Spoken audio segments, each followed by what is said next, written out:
Welcome to the Qurate Retail, Inc. 2024 Q3 earnings call. During the presentation, all participants will be in a listen-only mode. Afterwards, we will conduct a question-and-answer session. At that time, if you have a question, please press star 1 on your telephone. As a reminder, this conference will be recorded November 7th. I would now like to turn the call over to Shane Kleinstein, SVP, Investor Relations. Thank you. Please go ahead. Thank you and good morning. Before we begin, we'd like to remind everyone that this call includes certain forward-looking statements within the meaning of the Private Securities Litigation Reform Act of 1995. Actual events or results could differ materially due to a number of risks and uncertainties, including those mentioned in the most recent Forms 10-K and 10-Q filed by our company and QVC with the SEC. These forward-looking statements speak only as of the date of this call, and Qurate Retail expressly disclaims any obligation or undertaking to disseminate any updates or revisions to any forward-looking statement contained herein to reflect any change in Qurate Retail's expectations with regard thereto, or any change in events, conditions, or circumstances on which any such statement is based. Please note that we have published slides to accompany the earnings release. On today's call, we will discuss certain non-GAAP financial measures, including adjusted OIBDA margin, free cash flow, and constant currency. Information regarding the comparable GAAP metrics, along with required definitions and reconciliations, including preliminary note and schedules 1 and 2, can be found in the earnings press release issued today or our earnings presentation, which are available on our website. Today, speaking on the call, we will have Qurate Retail President and CEO David Rawlinson, Qurate Retail Group CFO Bill Wafford, and Qurate Retail Executive Chairman Greg Maffei. Now I'll turn the call over to David Rawlinson. Thank you, Shane, and good morning to everyone. Thank you for joining us today and for your interest in Qurate Retail. As anticipated, Q3 was the most difficult quarter of 2024. The challenged macroeconomic climate and events such as the Olympics and political conventions affected consumer behavior and viewership of our programming. Furthermore, this quarter was a challenging comparison to last year's very strong adjusted OIBDA growth. Looking on the 2-year stat, adjusted OIBDA was up 19%. While we prepared for these known headwinds, our revenue in the quarter was lower than expected and resulted in meaningful deleverage throughout the P&L. At our video commerce businesses, revenue declined primarily from lower unit volume in the U.S., impacted by the aforementioned notable events and their associated impact on viewership. In addition, several significant unanticipated headlines further depressed viewership in the quarter, such as the assassination attempts on President Trump, President Biden stepping down from the election, and Hurricane Helene, which forced HSN to shift from live to tape programming for over 2 days. These events competed significantly for airtime and therefore impacted our business model to a far greater extent than other retailers. QXH total TV minutes viewed decreased 4% in Q3. According to industry data, the number of hours watched for TV shopping decreased 8% in Q3, while major networks grew 16% and news and information programming increased more than 20%.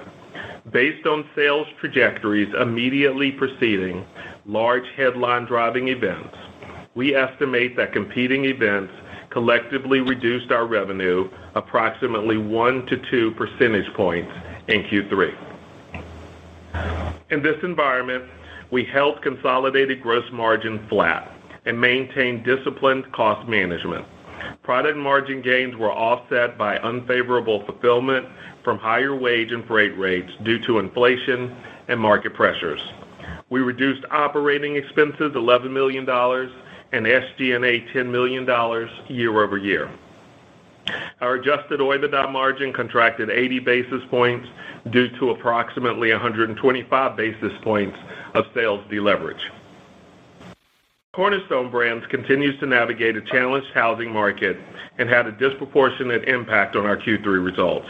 While it was 11% of total company revenue and just 2% of adjusted OIBDA, it had an outsized impact on the total company revenue and adjusted OIBDA decline. Cornerstone is taking action and implementing a Project Athens-like transformation plan that I'll describe shortly. Looking at QXH, Total customer count declined 5% in the quarter, driven by a 6% decrease in existing customers and a 1% decrease in reactivated customers. New customers increased 2%, the fifth consecutive quarter of growth. As you can see on slide 8 in our presentation, on a trailing 12-month basis, the count was down less than 1% sequentially in the 12 months ending September 30th compared to June.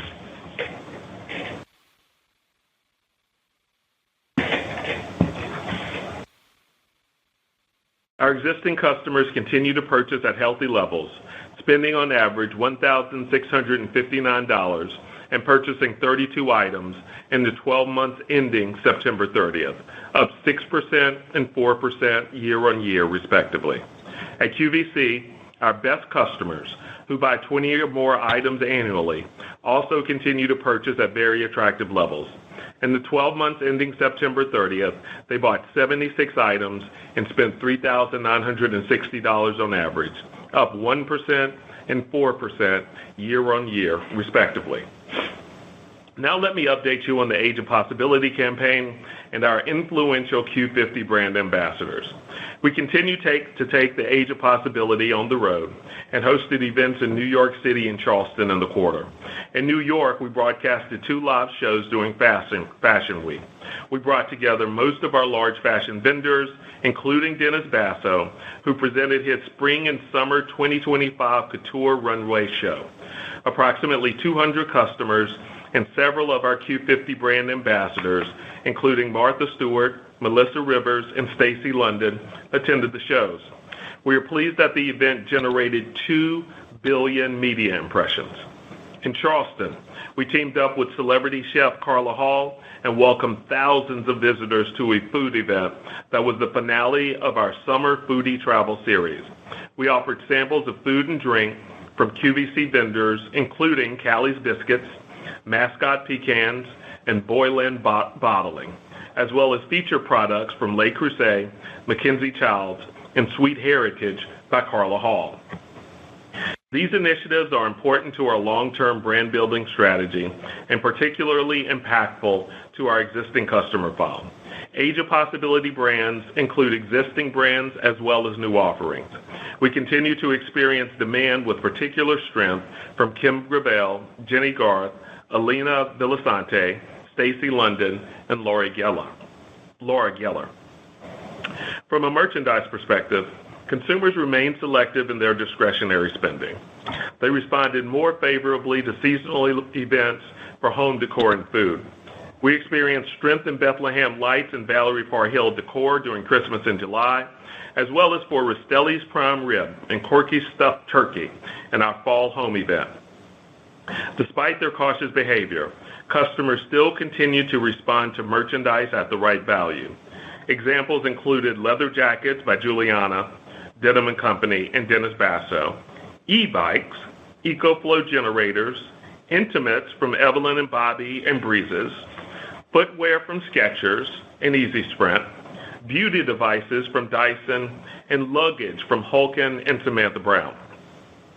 While our apparel business experienced lower sales, it outperformed the overall business driven by demand for brands from our Q50 brand ambassadors and celebrities at HSN, including Christy Brinkley, Jaclyn Smith, and Johann Sebastian Grey.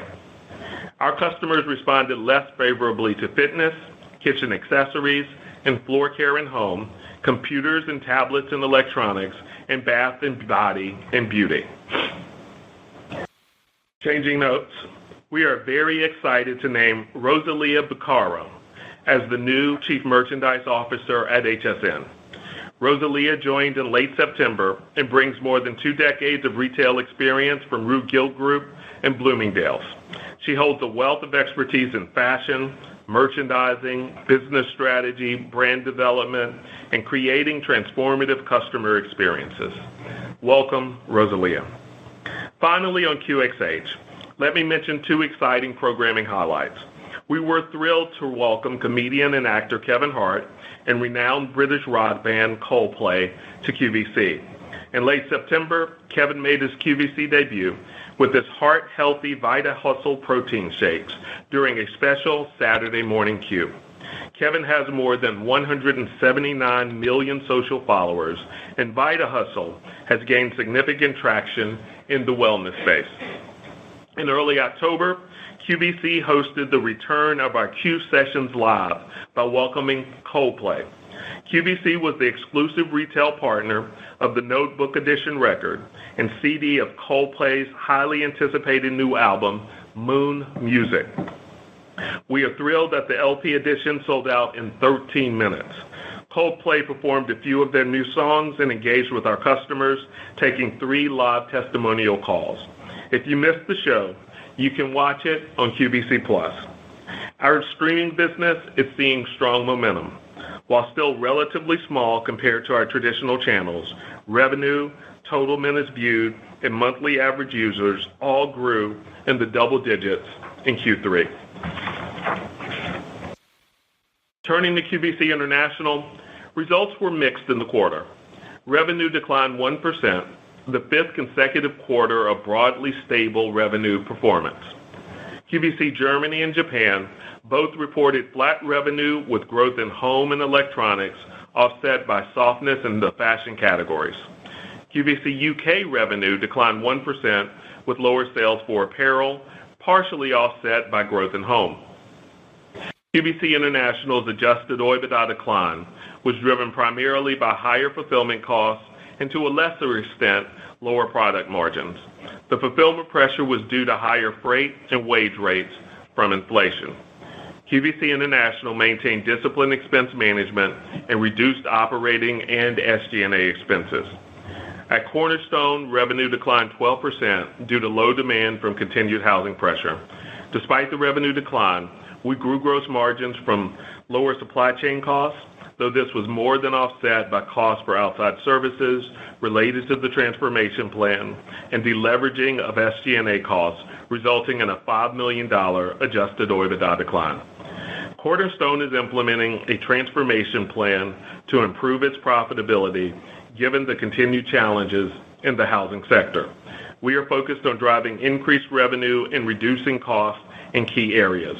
Example of our actions include leveraging our combined purchasing power through direct sourcing for cost improvement opportunities, increasing use of advanced analytics and pricing and promotion, improving the core online experience, optimizing our direct-to-consumer marketing spend, and enhancing both efficiency and the sales experience in our retail stores. We are actively implementing changes to the business and expect to drive meaningful benefit through 2027. In conclusion, we are nearing the end of our multi-year Project Athens initiative and are very pleased to report the team has materially improved our business over this time period. The initial gains were mainly cost, margin, and cash flow focused. We expanded gross margins in 5 of the last 6 quarters and adjusted OIBDA margin in 4 of the last 5 quarters.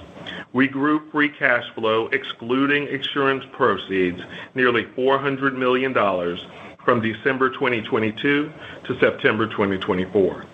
Our stated objective was to deliver stable revenue and a double-digit CAGR for adjusted OIBDA and free cash flow through 2024 from a base of 2022.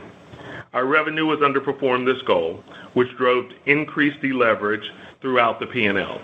While we expect our adjusted OIBDA CAGR will be just under our Athens goal, our organic free cash flow generation is trending on track with forecasts. The cost efficiencies we implemented in the business have resulted in a more profitable, leaner, and more nimble organization that will continue to benefit from ongoing Athens work streams. Taking a step back, we also know our demographic is increasingly impacted by cord cutting. Therefore, we recognize the need to reach additional aggregated audiences on new platforms and to grow the business. I look forward to providing more details on this strategy at Investor Day next week. Now, I'll turn the call to Bill to discuss the financial results of each of our businesses in more detail. Thank you, David, and good morning, everyone. Unless otherwise noted, my comments compare financial performance for the 3 months ended September 30th, 2024, to the same period in 2023. Starting with QXH. Revenue decreased 6% due to lower unit volume and shipping and handling revenue, partially offset by favorable returns. From a category perspective, home revenue decreased 3%, driven by lower demand for culinary and fitness products. Apparel saw gains in certain Age of Possibility brands, but declined 3%, driven by soft demand for fall fashion. Beauty revenue decreased 4%, driven by lower demand for bath, body, and hair care products. Accessories experienced growth in luggage sales, but declined 9% due to lower demand for footwear and handbags. Electronics decreased 16%, primarily due to weaker computer sales. Adjusted OIBDA margin dropped by 40 basis points. Gross margin declined 10 basis points, with higher product margins being mitigated by fulfillment pressure. Product margins improved approximately 10 basis points due to higher initial margin from Project Athens initiatives, partially offset by lower shipping and handling revenue. Fulfillment expenses increased approximately 35 basis points due to higher wage and freight rates and deleverage. Operating expenses decreased 6% due to lower commissions. Despite a 4% reduction in SG&A expenses, we were still unfavorable by 35 basis points due to the deleveraging of administrative costs and increased marketing expense. Administrative expenses declined due to lower personnel expenses and outside services, while marketing increased due to brand marketing to support QVC's Age of Possibility campaign. Moving to QVC International. My comments will focus on constant currency results. Revenue decreased 1%, reflecting a 3% decrease in average selling price, partially offset by a 1% increase in unit shipped and favorable returns. QVC Germany and Japan were flat, and QVC UK declined 1%. From a category perspective, QVC International experienced growth in home and accessories with a decline in apparel and beauty. Adjusted OIBDA decreased 9%, and adjusted OIBDA margin contracted 95 basis points. Gross margin decreased 120 basis points due to higher fulfillment costs and lower product margins. Fulfillment costs increased due to higher freight rates and fulfillment center costs. Product margins decreased, reflecting lower initial margin due to product mix and higher ocean freight rates. Operating expenses declined approximately 30 basis points. Moving to Cornerstone. Revenue declined 12% in the quarter as we experienced soft demand across our home brands. Gross margin expanded 290 basis points due to lower year-over-year supply chain costs, while these were offset by the sales deleveraging of operating and SG&A expenses, as well as higher outside services related to the transformation plan David mentioned. Turning to cash flow and the balance sheet. In the first 9 months of 2024, free cash flow was a source of $102 million compared to a source of $79 million last year, excluding insurance proceeds. The increase in cash flow net of insurance proceeds was primarily due to lower payments for TV distribution rights, partially offset by lower cash from operations. In the first 9 months of 2024, we spent $23 million on renewals of our TV distribution contracts and $137 million on capital expenditures. Looking at the Qurate Retail Inc. debt profile. As of September 30th, 2024, net debt was $4.7 billion. In September, we completed an offer in which 89% of our 2027 and 2028 notes were tendered for newly issued 2029 notes and $352 million of cash, of which $75 million was funded by QVC Inc. and the remainder by Liberty Interactive LLC. The exchange improves QVC's credit profile by reducing its debt balance and extending its maturity profile. As of September 30th, the QVC revolver had $1.3 billion drawn with $1.8 billion in available capacity. In terms of cash balances, Qurate Retail had total cash of $873 million, of which $297 million was at QVC Inc., $201 million was at Liberty Interactive LLC, and $275 million was at Qurate Retail Inc. Our leverage ratio as of Q3 as defined by the QVC revolving credit facility was 3.1 times, compared to our maximum covenant threshold of 4.5 times. Please note that covenant OIBDA includes the adjusted OIBDA of QVC Inc. and Cornerstone, and a portion of projected cost savings. We affirm that our debt level is manageable and our current cushion is sufficient in relation to the 4.5 time maximum net leverage covenant threshold stipulated in our credit facility. Finally, as we mentioned last quarter, we received a notice from NASDAQ on June 10th that QRTEA's closing bid price needs to be $1 or more for 10 consecutive business trading days within 180 calendar days to regain compliance for continued listing on NASDAQ. If QRTEA does not regain compliance during this time period, we will apply to move the stock from trading on the NASDAQ Global Select Market tier to the NASDAQ Capital Market tier, which will provide us an additional 180-day calendar day period to regain compliance. As a part of this process, we will be required to effect a reverse stock split, if necessary, to remain on NASDAQ. Now, I'll turn the call over to Greg. Thanks, Phil. As you heard, it was a difficult quarter. There was significant impact on viewership as headline-grabbing events impacted sales more than originally forecast. While business has a healthier cost structure, top-line softness has resulted in deleveraging across the P&L. We continue to proactively manage the balance sheet. We tendered for 89% of QVC's 2027 and 2028 notes, $959 million in principal amount. This was partially funded by $605 million of new 2029 notes, so an extension, and the remainder with $75 million of QVC and $277 million of Liberty Interactive cash. This extends the runway of Qurate's debt maturity profile.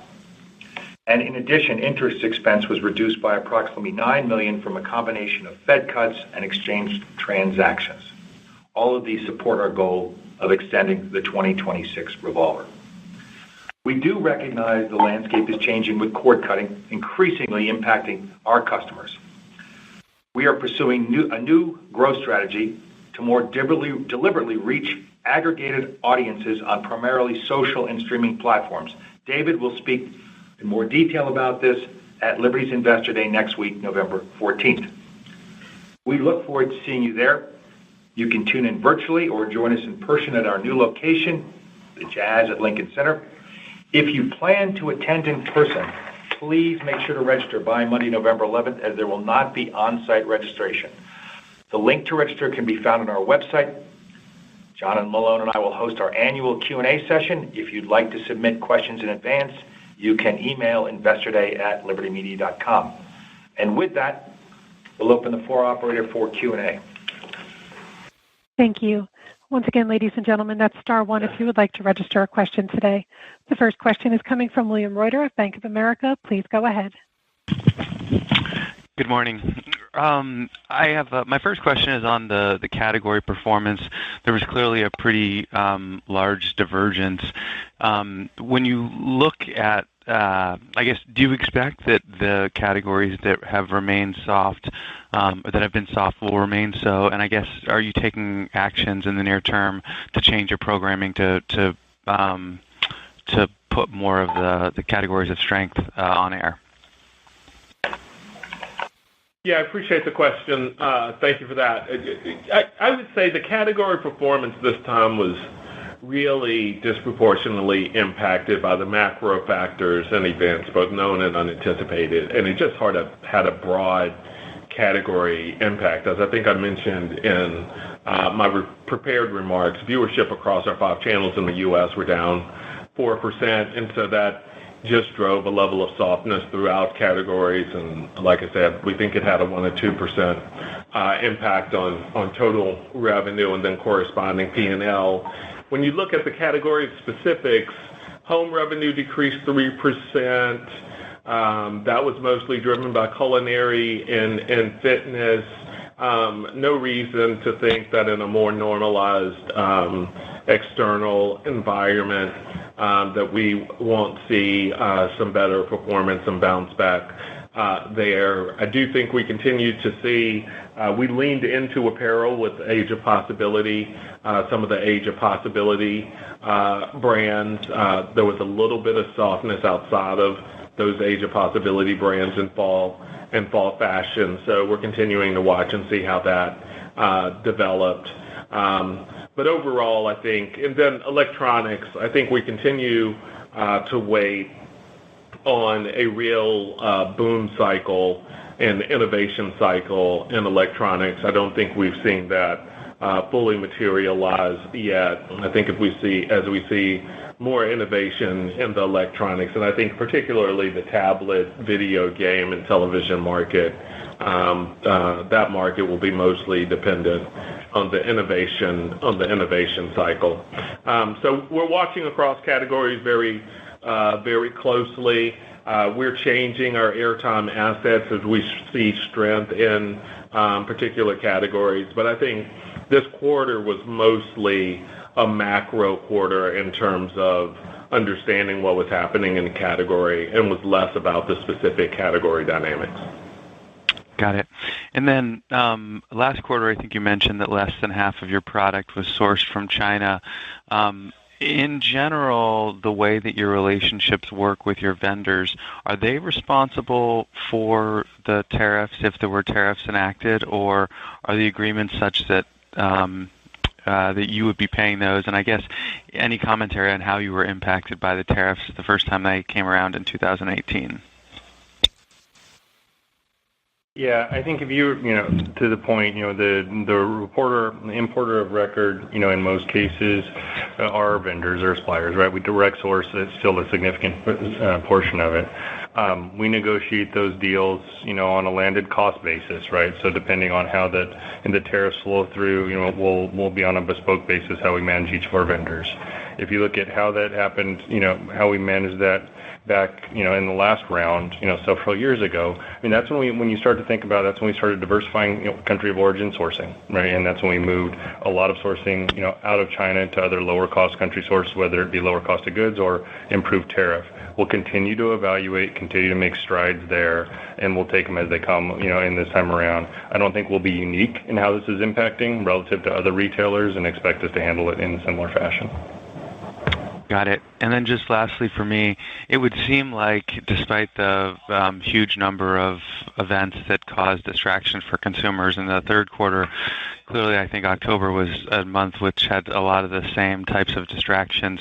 Was there any material change in the trends in October, or did we see a lot of the same things we saw in the third quarter?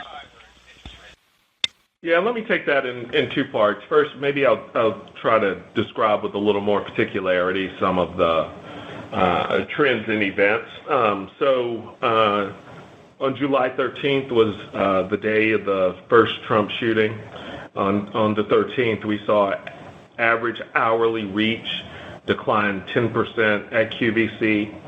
Sales per hour fell 50% in the evening and prime time compared with the average of the morning and afternoon periods that day. So you just saw an almost immediate precipitous drop-off in sales. Presidential debate on September 10th.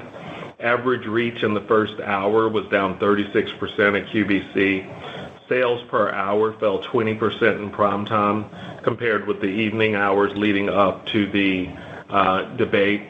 And even when you look at something like the Olympics opening ceremony, which turned out to be very widely watched, you saw sales per hour fell 25% in the afternoon hours versus the morning hours on QVC that day.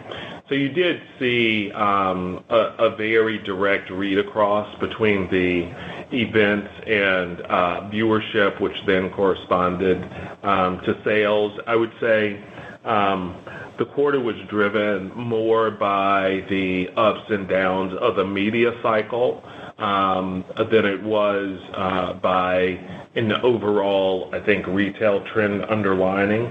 Because of that, there tended to be a few more events in the first half of the quarter than the second half. So we did see a little bit of improvement as we went through Q3, but I think the biggest driver really was the news cycle. Got it. All right. Thank you. I'll pass to others. Thank you. Thank you. The next question is coming from Carla Casella of JP Morgan. Please go ahead. Hi, thanks for taking the question. I'm just on the international customer, your customer declines in the quarter, and you did call out a few markets, but can you just talk about, are there any particular markets there where you're actually seeing the numbers down or a change in trend? And then if you could also give us some color on Asia, specifically Japan. Yeah, that's great. Thank you. Thank you for the question. For the quarter, Germany and Japan revenues were both essentially flat, down, I think 0.1 and 0.3 respectively. So I think relative stability there. Both countries saw sales growth in home and electronics, and both countries saw softness in fashion. QVC UK declined 1%, mostly on lower sales for apparel and home. But I think what you tend to see are idiosyncratic events across the international businesses, but you largely see an international business that's very stable. We have had more difficulties with shipping in the European businesses because of some of the things that are going on in their shipping lane. So that did have a little bit of an effect, especially in Germany, in the UK. But I think going into the, if you look at, just to hit that really quick, about 75% of our supply at our European operations go through the canal, and so we did have a little bit more exposure and had to do things like changing some of our programming, et cetera there. But I think the story at our international businesses is largely a story of stability. Some of the customer counts were down slightly, but I wouldn't read that forward as too much of a trend. We think we feel good in the medium term about being able to get to growing customer files across our international business, despite there being some customer count softness, I think, particularly in Japan and Germany this year. Okay, great. And then you kind of alluded to it, the shipping, the gross margin impact from shipping, was that all the Red Sea, and should that be more normalized as we go forward, or was it just a third quarter hit? Yeah, largely from the Red Sea and largely impacted our international business. Obviously, the majority of their goods flow through the Red Sea, I think near 75%. On the U.S. business, much more limited impact on that, and we don't expect that to continue at all. And we've already seen those back off, in the time period. Okay, great. And then you mentioned the best customers. I think I got the number right, 3,960 average spend. Correct me if I'm wrong there. But then also, has your best customer numbers changed dramatically, and how does that compare to average spend for your existing customers? Yeah, that's great. So QVC best customers, which keep in mind is customers that purchase over 20 items a year, they're about 17% of the count and 76% of sales. And we feel good about both existing and best customers in terms of their behavior. Average spend increased 4% year over year in the last 12 months. And you're right, $3,960 was about the average spend, so you nailed it. And we also had average items increased about 1% to 76 items. And so in terms of behavior, we felt very good. And then we saw similar increases in both spend and items in terms of existing customers. So what we're seeing is our customers who are with us remain engaged, remain excited about the programming, remain willing to spend and continue driving units up. And then I think on a count basis, we continue to see reasonable stability sequentially. I think eventually, and I've said this, we have to get back to a growing customer file overall. That hasn't been a primary target for us in Project Athens. It's been much more bottom line focused. I think as we'll articulate a little bit next week at the Liberty Investor Day, count and revenue growth will come into focus as we go into a next period, focus much more squarely on growth now that we have a better profitability profile than we did a couple of years ago. And I think that should be when we'll try to drive some increases in total customer count. Great. Thank you so much. Thank you. Thank you. The next question is coming from Jenna Giannelli of Morgan Stanley. Please go ahead. Hi, good morning. Thanks for taking my question. So with the election now behind us and some of these macro attention-grabbing events, is your expectation that viewership will sort of normalize into 4Q? I know Bill asked it a bit, but said, I guess another way, have you seen signs of that yet?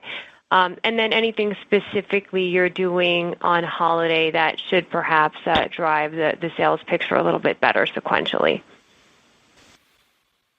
Yeah, so I would say we haven't seen it yet. I think we're still washing through the presidential results in the cycle, but we do expect to see a much more normalized picture in the fourth quarter, and I think we're looking forward to a little bit of stability in the viewing habits of our customers. We don't see any reason at this point to believe that we will not get to a much more normal viewing cadence in the fourth quarter. I will also say we get the fourth quarter is our largest by volume, and so some of the leverage challenges that we had in the third quarter just from volume deleverage running over fixed costs, that should improve in the fourth quarter, so we feel relatively good about that. We have a very strong programming calendar for the fourth quarter. Everything from being the exclusive broadcaster of the National Pickleball Championships to another year of hosting the Radio City Rockettes, who will be back in studio, I believe. We'll have a QVC Goes to London Christmas event. You'll see lots of celebrities in our programming, and so we feel good about the fourth quarter. I think a lot of retailers are calling out the fact that this is because of the way Thanksgiving falls. There is a different period pre-Thanksgiving and then a different period between Thanksgiving and Christmas in terms of calendar days. And so we are also scrubbing our programming and our cadence to adjust for that. But yeah, we going into the fourth quarter, I think we start out feeling like it should be a much more normal quarter than Q3 was. Okay, that's helpful. Thank you. And then also I just wanted to ask on Cornerstone, given the underperformance, and I know you outlined kind of a plan for cost cutting and some improvements there, but have there been any other thoughts on strategic options or considerations for that business outside of just driving earnings improvement? Yeah, I think so. We like the Cornerstone businesses. We think those businesses, a lot of them have very defensible, competitively advantaged positions. What we've seen is those businesses in an up market tend to overperform the market, but are also vulnerable in down markets like we're currently in. I think when the housing market returns in force, we're still seeing housing starts that are depressed. We're still seeing mortgage rates that are very high, very elevated. We're still seeing housing moves that are at a very depressed level. So we're clearly in a sector-wide depressed state, and they sell into that sector. And so we think in a moment where that sector bounces back, that we'll be well positioned to really take advantage of it. And so a lot of the work now is getting to a consolidated, more profitable platform to take advantage of that market when it returns. I would say I've stated in the past that Cornerstone is not our core video commerce business, but we do think it's a very attractive business. We do think it's a business that will be worth substantially more in a couple of years than it would be valued at today, and we continue to think there's a lot of value to unlock in that business. And then I would just also say that anytime we have an opportunity to create value for shareholders, whether it's organic or inorganic, we would always take a serious look at that. But today, we own the business, and we are excited about the transformation opportunity at that business. One of the things that gives us so much confidence about the playbook we're about to run is we saw it materially increase the profitability of the QVC and U.S. businesses as a result of Project Athens. And so we're bringing to that business a lot of tools we've refined over the last couple of years.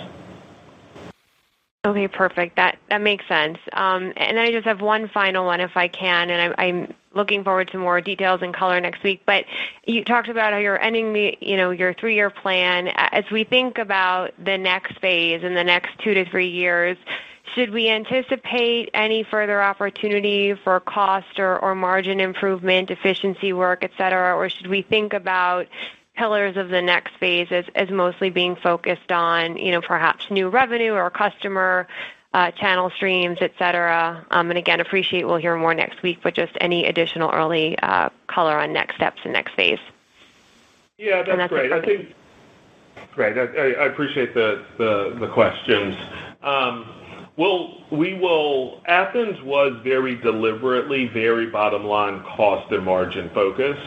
I sort of talked about stable revenue when we announced Athens. I very explicitly did not talk about revenue growth because we weren't targeting most of our efforts at revenue growth. I think what you will see as we go into a more growth-oriented phase is a better balance across.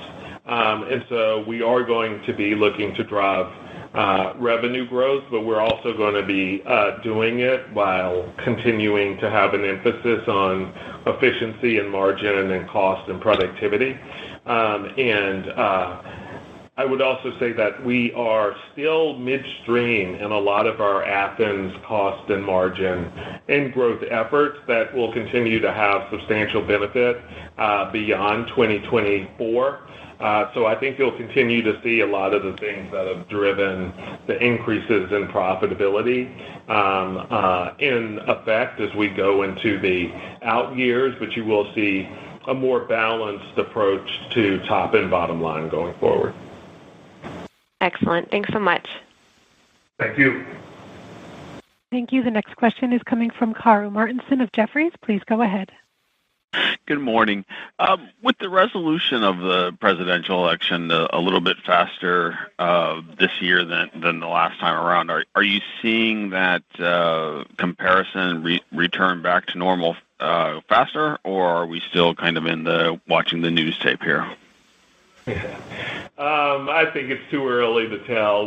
It's still very fresh. I think it's still washing through. I will say, I think the best case scenario for us was a decisive victory either way that allowed us to get out of the news cycle.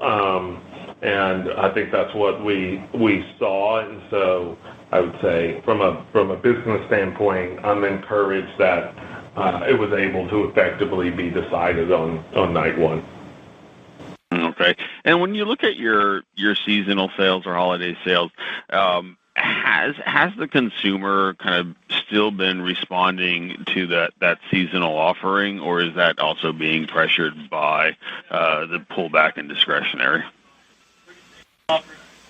Yeah, it's a great question. I'm not sure I'd say I have a super clean read, just because there were the macro events that made it a little bit confusing to read across. I think there are a couple of things I can say. I think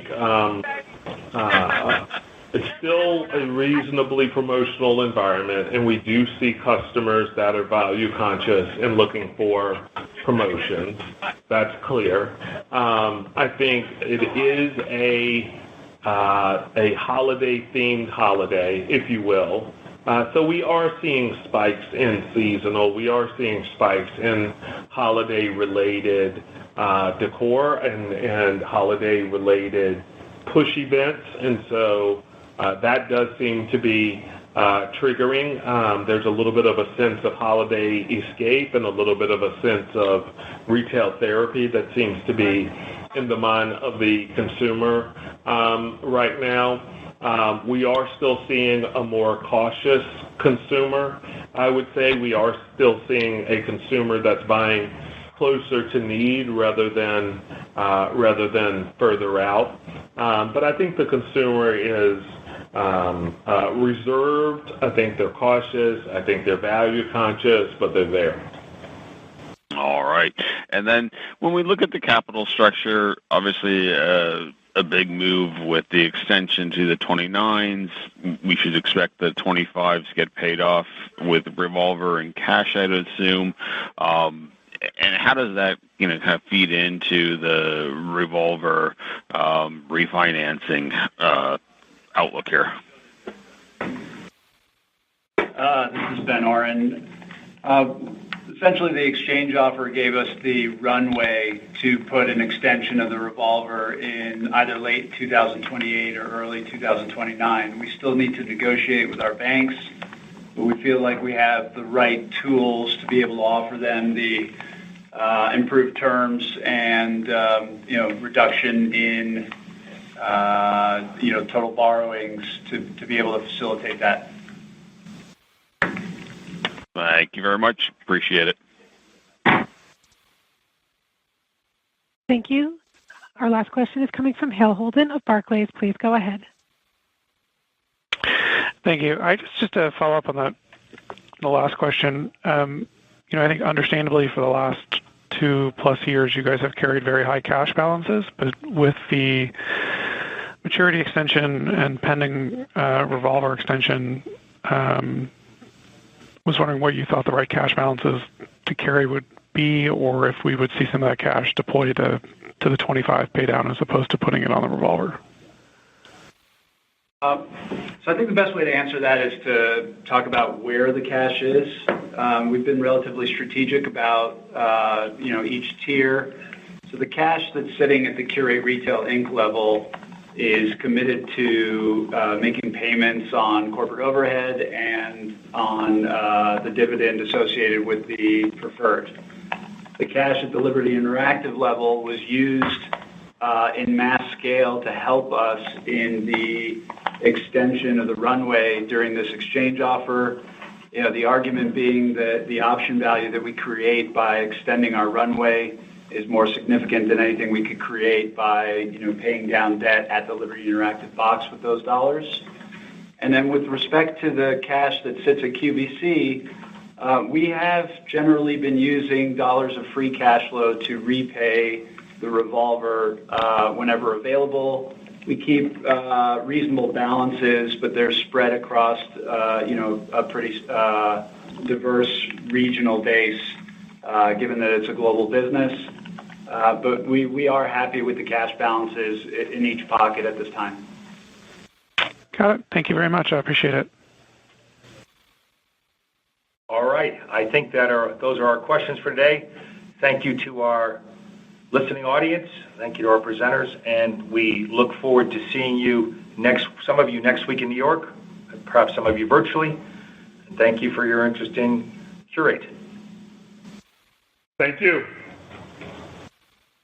Ladies and gentlemen, thank you for your participation. This concludes today's event. You may disconnect your lines or log off the webcast at this time and enjoy the rest of your day.